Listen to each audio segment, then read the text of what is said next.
दोस्तों स्वागत है आप सभी का मेरी नई वीडियो में। तो आखिरी वीडियो में हमने पढ़ा था ऑपरेटिंग सिस्टम्स के बारे में। इस वीडियो में हम शुरू करने जा रहे हैं टाइप्स ऑफ ऑपरेटिंग सिस्टम। तो हमारे पास जो ऑपरेटिंग सिस्टम होते हैं वो बहुत तरीके के होते हैं, जिसमें से हमारे पास पहला ऑपरेटिंग सिस्टम है बैच प्रोसेसिंग सिस्टम। तो आइए बैच प्रोसेसिंग सिस्टम के बारे में पढ़ते हैं। This is the oldest operating system in this jobs which had similar requirements were batched together for execution. These jobs were finally handed over to the system where the operating system of the computer transferred them from one job to another. तो जो हमारे पास batch processing system है ये हमारा सबसे पुराना operating system है, यानी जो शुरू में ऑपरेटिंग सिस्टम आया होगा वो है बैच प्रोसेसिंग सिस्टम।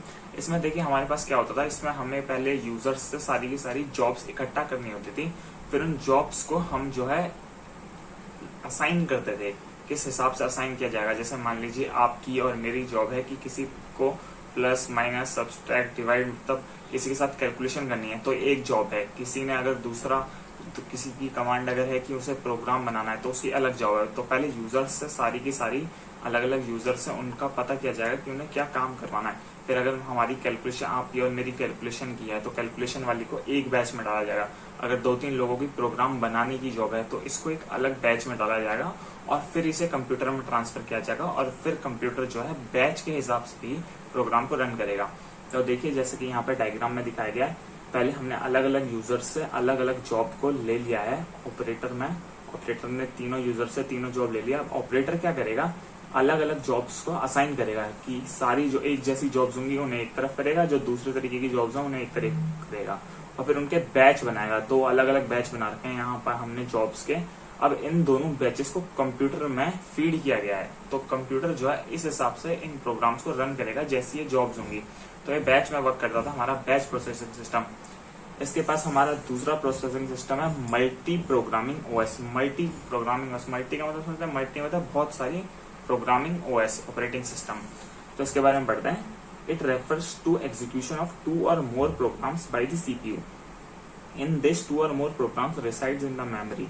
तो मल्टी प्रोग्रामिंग ओएस क्या करता था, इसमें 2 या 2 से ज्यादा प्रोग्राम्स एक साथ रन करते थे सीपीयू के अंदर। 2 या 2 से ज्यादा प्रोग्राम्स की बात हो रही है यहाँ पे।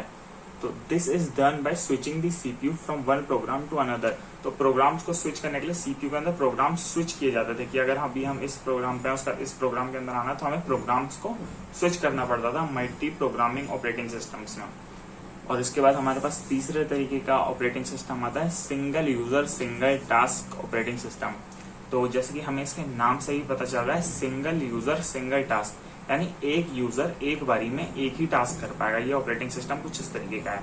तो it is for use by a single user for performing a single task OS for personal computer as single user OS. तो सिंगल यूजर में क्या होता है, इसमें एक यूजर जो है एक टाइम पे एक ही टास्क परफॉर्म कर पाता है। If the user is editing a document, then it can't be printed simultaneously. अब जैसे हम कुछ भी अपना वर्ड में काम कर रहे होते हैं तो हम काम करते रहते हैं और फटाफट प्रिंट भी देते रहते हैं साथ साथ, लेकिन single user single task OS में ऐसा नहीं हो सकता। अगर आप अभी डॉक्यूमेंट्स पे काम कर रहे हो तो सिर्फ आप डॉक्यूमेंट्स का ही काम कर सकते हो। फिर उसके बाद अगर आपको प्रिंट देना है तो आप सिर्फ प्रिंट ही प्रिंट दे सकते हो। तो यानी आप दोनों कामों को एक साथ नहीं कर सकते, आपको एक बारी में सारा काम करना पड़ेगा फिर एक बारी में सारा प्रिंट देना पड़ेगा। तो इनमें ये फीचर नहीं होता था, ये सिंगल यूजर सिंगल टास्क थे। तो MS DOS is an example of single user OS. जो MS DOS हमारे पास है, बड़ा फेमस ऑपरेटिंग सिस्टम है, बहुत पुराना। तो सिंगल यूजर सिंगल टास्क था, यानी उसमें एक टाइम पे एक ही काम हो पाता था, इसीलिए वो ज्यादा फेमस नहीं हुआ। उसके बाद हमारे पास चौथे नंबर पे आता है मल्टीटास्किंग ओएस। जैसे कि इसके नाम से ही पता चल रहा है मल्टीटास्किंग।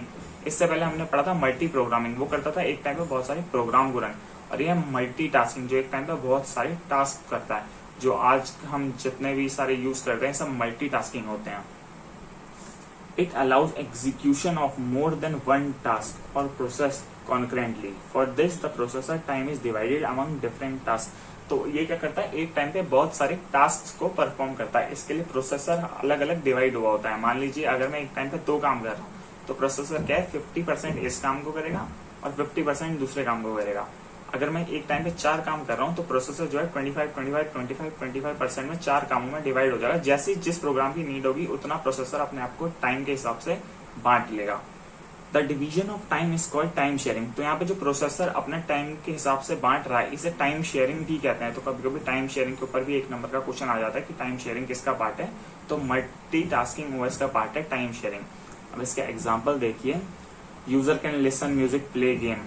हम जैसे कि हम खुद ही अपने ऑपरेटिंग सिस्टम में करते हैं, हम गेम भी खेलते हैं, काम भी करते हैं, डॉक्यूमेंट भी तैयार कर देते हैं, तो हमारा मल्टीटास्किंग ओएस होता है। इसलिए all version of Windows are its example. Windows की जितनी भी वर्जन हैं वो सारी की सारी मल्टीटास्किंग है।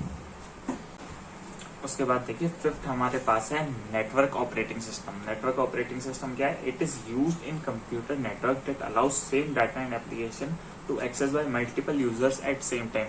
तो नेटवर्क ओएस में क्या होता है, इसमें एक डाटा को एक ही टाइम पे जो है बहुत सारे लोग एक्सेस कर सकते हैं। जैसे जो हमारे पीसी में जो डाटा है उसे एक टाइम पर बहुत सारे लोग एक्सेस नहीं कर सकते हैं। हम चाहते ही नहीं कि कोई एक्सेस करे, क्योंकि हमारे पास पर्सनल कंप्यूटर्स हैं, हम किसी को अपना डाटा एक्सेस क्यों करने दें। लेकिन जो नेटवर्क ऑपरेटिंग सिस्टम होता है इसमें क्या होता है, एक ही बारी में बहुत सारे लोग जो है एक ही डाटा को एक्सेस कर सकते हैं। जैसे आपने बैंक्स में देखा होगा, हम किसी भी अगर काउंटर पर जाके अपना अकाउंट नंबर बताते हैं तो हमारे क्या बोलते हैं पूरा अकाउंट का पूरा सेक्शन बता देते हैं कि कितनी ट्रांजेक्शन हुई है कितनी, और हम किसी भी बीसी पे चले जाए, उनमें से किसी भी आदमी के पास चले जाए, वो सारे के सारे ही बता देते हैं, क्योंकि उन सब का जो नेटवर्क है वो नेटवर्क ओएस से काम करता है। वो सब एक ही कंप्यूटर से जुड़े हुए हैं जिससे वो सब डाटा ले रहे हैं। तो इसके एग्जाम्पल्स हैं Windows 2003, Unix, Linux, Mac OS X. और इसके अब मैं कुछ आपको एडवांटेजेस बताता हूँ। इसका एडवांटेज है कि ये हाईली स्टेबल होता है और बहुत सिक्योर्ड होता है। तो बैंक का सिस्टम तो आपको पता ही है कितना सिक्योर्ड होता है, और हाईली स्टेबल भी ये बहुत ज्यादा होता है। लेकिन इसके साथ ही साथ कुछ डिसएडवांटेजेस भी हैं, जो कि हैं डिपेंड्स ऑन सेंट्रल सर्वर। ये जो है सेंट्रल सर्वर पे डिपेंड करता है, यानी जहां से इसका मेन डाटा आ रहा है ये उस पर डिपेंड करता है। कभी कभी आपने सुना होगा कि बैंक वाले कहते हैं सर्वर डाउन है या क्या बोलते हैं सर्वर खराब हो गया, तो ये इसी वजह से होता है, क्योंकि अगर सेंट्रल सर्वर में कोई दिक्कत आ गई तो फिर उन सब में से सबका पीसी काम नहीं करेगा, वो सिर्फ सेंट्रल सर्वर की वजह से। और सर्वर इज वेरी कॉस्टली, ये सर्वर बहुत ज्यादा कॉस्टली होता है, इसीलिए सिर्फ इसे सरकारी जगह या फिर जहाँ बहुत बड़ा बड़ा बिजनेस काम होता है वहीं यूज किया जाता है, क्योंकि बहुत कॉस्टली होता है। तो सिक्स्थ हमारे पास आता है मल्टी प्रोसेसिंग ओएस। तो इसका नाम है मल्टी प्रोसेसिंग। अभी तक हम दो पढ़ चुके हैं, एक हम पढ़ चुके हैं मल्टी टास्किंग और एक पढ़ चुके हैं मल्टी प्रोग्रामिंग। ये उन दोनों से अलग है, ये है मल्टी प्रोसेसिंग, यानी इसमें बहुत सारे प्रोसेसिंग हो रही है एक साथ। तो इसमें देखिएगा इट हैज 2 और more processor for a single running processes, यानी एक सिंगल प्रोसेस में मैं बहुत सारे प्रोसेसर्स यूज कर रहा हूँ। आपने कभी कभी देखा होगा जो गेमर्स होते हैं, बहुत बड़े बड़े यूट्यूबर्स होते हैं, बहुत बड़े बड़े जो गेमिंग वेमिंग करते हैं, तो उनके पास बहुत सारे प्रोसेसर्स होते हैं। वो एक ही सीपीयू में या 2 प्रोसेसर्स लगा के रखते हैं, या बहुत सारे अलग अलग एक्सटर्नल प्रोसेसर्स यूज करते हैं अपना गेम खेलने के लिए या कुछ भी करने के लिए। GTA 5 खेलते हैं, वो सब बहुत सारे प्रोसेसर्स यूज करते हैं जिससे बहुत स्मूथली रन करें। Processing takes place in parallel and also called parallel processing। इसे parallel processing कहते हैं। parallel processing कैसे, बहुत सारे प्रोसेसर्स जो हैं वो एक साथ काम कर रहे हैं पैरेलली, तो इसीलिए इसे parallel processing कहते हैं। तो अगर parallel processing की बात पूछी जाए तो ये मल्टी प्रोसेसिंग ओएस में होता है। Each processor works on different parts of the same task और on 2 or more different tasks। तो एक प्रोसेसर जो होता है वो अलग अलग पार्ट में काम कर रहा है, इस वजह से कोई भी चीज जो है बहुत ज्यादा स्मूथ हो जाती है मल्टी प्रोसेसिंग में। तो इसके एग्जांपल्स हमारे पास लाइनक्स है, यूनिक्स है, विंडोज 7 हो गया, ये सब इसके एग्जांपल हैं। उसके बाद 7th हमारे पास आता है real time operating system. Real time operating system क्या है? These are design to respond to an event within a predetermined time, यानी कि एक प्री डिटरमाइंड एक टाइम का कुछ प्री डिटरमाइंड स्लॉट होता है, उसी में हमें जो है रिस्पॉन्स चाहिए सामने से, उसमें हम रियल टाइम ओएस को यूज करते हैं। These are used to respond queries in areas like radar system, example Linux OS. तो जहां हमें बहुत तेज बिल्कुल रिस्पॉन्स चाहिए, यानी कुछ टाइम में, अब मान लीजिए अगर सामने से पाकिस्तान ने हमारे ऊपर मिसाइल छोड़ दी है और हम क्या बोलते हैं मिसाइल को अगर टाइम पे ट्रैक नहीं कर पाए, हमारे पास फटाफट उसकी रिपोर्ट नहीं आ पाए, तो हमें पता ही नहीं चल पाएगा। तो जहां हमें बहुत फास्ट रिप्लाई चाहिए होता है प्री डिसाइडेड टाइम में, उसमें हम रियल टाइम ऑपरेटिंग सिस्टम को यूज करते हैं। तो इसके मैं आपको एग्जाम्पल बताता हूँ। हमारे पास 2 तरीके के रियल टाइम ओएस होता है, एक होता है हार्ड रियल टाइम और एक होता है soft real time. Hard real time में क्या होता है, जो एक प्री डिटरमाइंड टाइम है हमारा, हमें उसी के अंदर जो है सामने से इनपुट चाहिए होता है। अगर हमें उसी प्री डिटरमाइंड टाइम के अंदर सामने से इनपुट नहीं मिला तो उसका जो होता है, उसके जो कॉन्सिक्वेंसेस हैं वो बहुत खराब हो सकते हैं, यानी हमें उसके अंदर इनपुट चाहिए ही चाहिए, नहीं तो सिस्टम फेलियर हो सकता है। ये हमारा हार्ड रियल टाइम होता है। और इसके एग्जांपल है एयरक्राफ्ट और ऑटो पायलट। अब आप ऑटो पायलट देखिए, अगर मान लीजिए ऑटो पायलट मैंने अगर 5 मिनट के लिए ऑटो पायलट सेट कर रखा है अपनी टेस्ला में या प्लेन में, ऑटो पायलट 5 मिनट के लिए सेट है, अगर 5 मिनट के बाद मैं नहीं पहुंचता हूँ तो ऑटो पायलट ऑफ हो जाएगा और क्या बोलते हैं वो कहीं भी मेरी गाड़ी या प्लेन कहीं पे भी टकरा सकता है। तो हार्ड रियल टाइम में हमें जो है एक प्री डिसाइडेड टाइम में ही हमें आउटपुट चाहिए, फटाफट कोई आया नहीं, किसी ने रिस्पॉन्ड नहीं किया तो इसके कॉन्सिक्वेंसेज बहुत खराब होंगे। और दूसरा है soft real time. Soft real time में क्या होता है, जो डेडलाइन है मतलब जो प्री डिसाइडेड टाइम है, अगर हम उसके अंदर कोई चीज नहीं करते हैं तो कॉन्सिक्वेंसेज उतने खतरनाक नहीं होते तब भी बुरे हैं लेकिन उतने खतरनाक नहीं होते। जैसे इसका एग्जांपल है ऑनलाइन ट्रांजैक्शन सिस्टम। जैसे हम ओटीपी भेजते हैं अपने फोन में तो हमें 1 मिनट 2 मिनट 5 मिनट का टाइम मिलता है।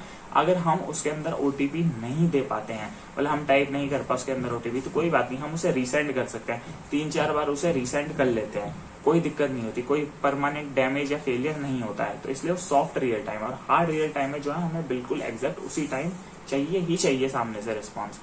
फिर 8 हमारे पास है एम्बेडेड ऑपरेटिंग सिस्टम। एम्बेडेड, जैसे कि एम्बेडेड आपको पता चला, एम्बेडेड का मतलब होता है कहीं घुसा हुआ, गड़ा हुआ। एम्बेडेड मतलब गाड़ना होता है। तो it is embedded in a device in the ROM. ये रोम के अंदर एक डिवाइस में एम्बेडेड होता है। They are specific to device and are less resource intensive. ये स्पेसिफिक होते हैं किसी डिवाइस को लेके।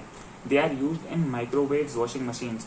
तो माइक्रोवेव वॉशिंग मशीन में आपने देखा होगा टाइमर का सेक्शन होता है। हम जैसे 10 मिनट के लिए वॉशिंग मशीन ऑन कर देते हैं, माइक्रोवेव ऑन कर देते हैं कुछ टाइम के लिए, तो एग्जैक्ट उसी टाइम में अपने आप बंद हो जाता है। तो आप सोचते होंगे कि यार माइक्रोवेव, ये वॉशिंग मशीन, इनमें कहाँ से ऑपरेटिंग सिस्टम आ जाएगा। नहीं, इनके पास भी इनकी एक मेमोरी होती है जिसके अंदर ऑपरेटिंग सिस्टम एम्बेडेड होता है। तो उसे कहते हैं एम्बेडेड डिवाइस, जो हमारी वॉशिंग मशीन में होता है। उसके लिए ज्यादा मैकेनिज्म, ज्यादा कंप्यूटर सीपीयू की तो जरूरत है नहीं, उसके लिए बस एक छोटा सा ऑपरेटिंग सिस्टम लगा होता है उसकी छोटी सी मेमोरी में, जो कि एम्बेडेड होता है, वो है एम्बेडेड ऑपरेटिंग सिस्टम। फिर 9th हमारे पास आता है distributed operating system. Distributed operating system क्या है?